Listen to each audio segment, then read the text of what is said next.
Қайырлы күн достар, бүгін мен өзімнің отбасыма арнап ыстық қатпарлы самса жасадым. Жасалу жолы өте оңай және өте дәмді болып шықты. Сіздерге де жасауға кеңес беремін. Ұн, бір жұмыртқа, тұз, татымына қарай су құйып, дәл еттің қамыры секілді тестасын дайындап аламыз. Осылай дайын болғаннан кейін дөңгелетіп жайып аласыздар. Жайғаннан кейін арасына 82% сливочный масладан жаққандарыңыз дұрыс, сонда қатпарлы болып шығады тестасы.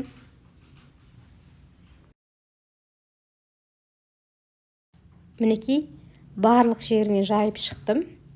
Енді осыны шиыршықтап, ішіне ауа кіргізбей орайтын боламыз.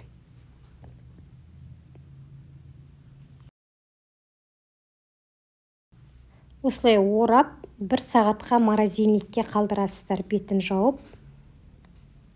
Сосын 1 сағат өткеннен кейін алатын боламыз. Салмасына мен етімізді осылай қолмен дөңгелетіп турап кесіп алдым. Енді сіздер ет тартқыштан тартсаңыздар да болады. Содан соң жуасын майдалап кесіп, одан кейін арасына картопты да салдым.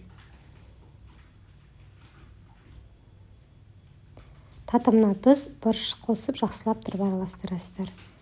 Одан соң осылай кесіп, дөңгелетіп жайып аламыздағы. Мен ақыманға осылай салдым. Сонда формасы әдемі томпиып тұратын болады. Сіздерге де осылай жасауға кеңес беремін.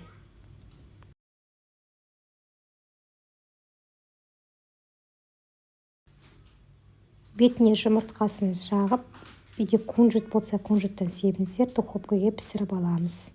Мінекей дайын болды. Каналыма тіркелуді, лайк басып, пікір қалдыруды ұмытпаңыздар.